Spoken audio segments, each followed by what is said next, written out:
Salam, selamat pagi sahabat terkasih. Hari ini kita akan memikirkan sebuah kisah Alkitab yang sering menimbulkan pertanyaan besar. Mengapa Tuhan mengizinkan 42 anak mati hanya karena mengejek Nabi Elisa dengan sebutan botak-botak?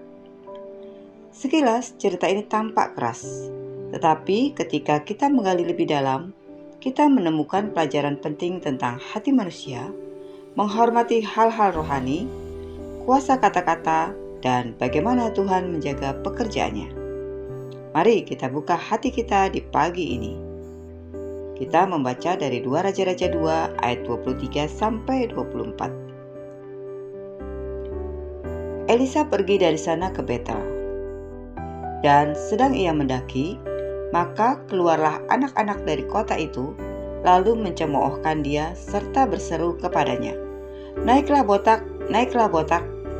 Lalu berpalinglah ia ke belakang, dan ketika ia melihat mereka, dikutuknyalah mereka demi nama Tuhan. Maka keluarlah 2 ekor beruang dari hutan, lalu mencabik-cabik dari mereka 42 orang anak. Sahabat terkasih, banyak orang membayangkan bahwa anak-anak kecil berumur 5-7 tahun sedang bermain-main, lalu tanpa sengaja mengejek Elisa. Tetapi teks asli Ibrani memakai kata yang bisa berarti pemuda remaja, para pengacau kota, kelompok muda yang sudah cukup besar untuk mengganggu, menyerang, dan memberontak. Ini bukan anak kecil lucu. Ini adalah kelompok pemuda liar. Kemungkinan 50-70 orang atau lebih yang keluar bersama-sama dari kota Betel, pusat penyembahan berhala zaman itu, dengan sengaja mengejek utusan Tuhan, menolak kehadiran Nabi Allah. Mereka mengatakan, "Naiklah," mengejek mujizat kenaikan Elia.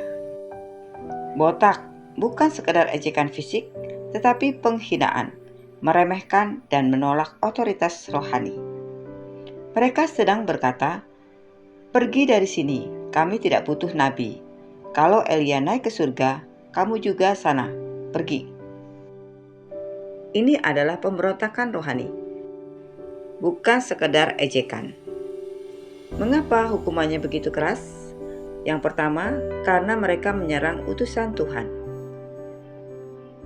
Elisa adalah nabi yang baru saja menerima tongkat estafet pelayanan dari Elia. Ia sedang berada pada awal pelayanannya, masa yang sangat penting. Menyerang Elisa sama dengan menolak suara Tuhan. Ini bukan sekedar botak. Ini soal memberontak terhadap firman Tuhan. Yang kedua, karena mereka sengaja menghina hal-hal rohani. Betel adalah kota penyembahan patung, jauh dari Tuhan. Pemuda-pemuda di kota itu telah bertumbuh dalam budaya mengejek hal-hal kudus, meremehkan nabi, menolak Tuhan. Mereka tidak sekedar mengejek, mereka melakukan tindakan penolakan bersama-sama terhadap kuasa Allah. Yang ketiga, karena kata-kata bisa membawa dampak besar.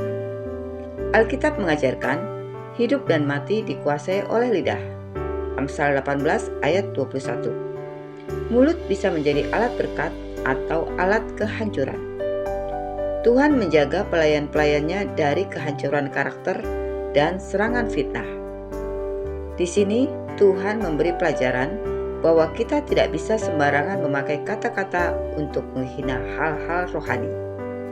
Ini bukan hukuman yang impulsif. Ini adalah perlindungan Tuhan terhadap pelayanan Elisa yang baru dimulai. Yang keempat, karena kelompok itu tidak hanya mengejek, mereka mengancam. Beruang tidak mencabik 42 orang kalau hanya 3-4 anak kecil datang. Ini kelompok besar, mungkin 50-70 pemuda liar yang turun dari kota untuk menghalangi perjalanan Elisa. Elisa sendirian, mereka datang berkelompok. Hukuman ini mencegah kekerasan lebih jauh. Sahabat terkasih, dari firman Tuhan ini kita mendapat pelajaran rohani yang bisa kita terapkan hari ini. Yang pertama, Jangan remehkan kuasa kata-kata. Kadang hidup kita sulit bukan karena masalah luar, tapi karena apa yang keluar dari mulut sendiri. Mengutuk diri sendiri, selalu negatif, meremehkan orang lain, merendahkan pekerjaan Tuhan. Mulut bisa membuka pintu berkat atau pintu masalah. Renungan pagi ini mengingatkan kita untuk berkata, Tuhan, sucikan mulutku, pakailah kata-kataku untuk membangun, bukan menghancurkan. Yang kedua, hormatilah hal-hal rohani. Tuhan tidak pernah mengizinkan ejekan, fitnah, cemooh, hinaan terhadap apa yang kudus. Bukan karena Tuhan egois, tapi karena apa yang kita hormati akan membawa berkat bagi kita. Ketika kita hormat kepada firman Tuhan, gereja, hamba Tuhan, ibadah, orang tua, otoritas, maka kita menempatkan diri di bawah perlindungan Tuhan. Yang ketiga, jangan ikut arus dunia yang suka mengejek. Zaman sekarang, ejekan dianggap lucu, seperti meme, posting, konten menghina orang, sindirannya dibungkus humor. Tapi Alkitab berkata, mulut orang benar adalah sumber kehidupan. Tuhan memanggil kita berbeda. Jangan ikut budaya ejek-mengejek yang merendahkan. Kita dipanggil untuk menjadi terang. Yang keempat, Tuhan menjaga orang yang dipakainya. Elisa sendirian menghadapi sekelompok pemuda, tapi Tuhan turun tangan. Begitu juga dengan kita. Kadang kita merasa sendirian, tapi Tuhan berkata, "Aku sendiri yang akan membela engkau."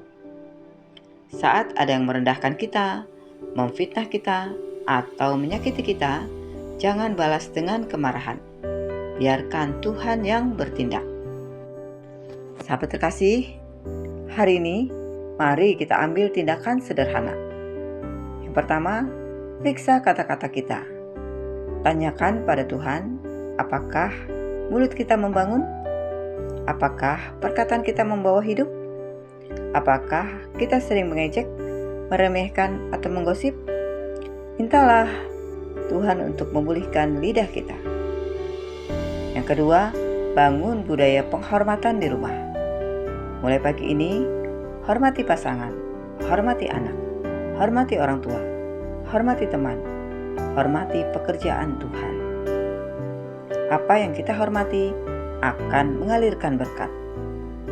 Yang ketiga, jangan takut ketika diserang atau diremehkan. Tuhan yang membela kita. Elisa tidak bersuara, tidak berkelahi, tidak balas menghina. Justru Tuhan yang bertindak. Termasuk ketika ada yang meremehkan pelayanan kita, pekerjaan kita, atau panggilan kita. Tuhan sanggup menjaga dan membela. Sahabat terkasih, mari kita berdoa bersama. Bapa yang Maha Baik, Engkau mengingatkan kami bahwa kata-kata memiliki kuasa. Ajari kami untuk mempergunakan mulut kami dengan bijaksana, untuk membangun bukan menghancurkan. Tuhan, sucikan hati kami, sucikan pikiran kami, dan sucikan mulut kami. Ajari kami untuk menghormati apa yang kudus, menghormati firman-Mu, menghormati orang yang Engkau utus. Dan kalau hari ini ada yang mengejek kami, meremehkan kami, atau melukai kami serahkan semua itu ke dalam tangan-Mu. Engkau yang membela, Engkau yang menjaga, Engkau yang memulihkan. Terima kasih Tuhan, karena Engkau menyertai kami sejak pagi ini. Dalam nama Tuhan Yesus Kristus, kami berdoa dan mengucap syukur. Amin. Sahabat terkasih, terima kasih sudah bersama-sama merenungkan firman Tuhan pagi ini. Jika firman ini menguatkan hatimu, jangan lupa untuk klik like, komen, share, dan subscribe ya, supaya semakin banyak orang dikuatkan oleh firman Tuhan. Sampai jumpa di renungan pagi berikutnya. Selamat beraktivitas. Tuhan Yesus memberkati.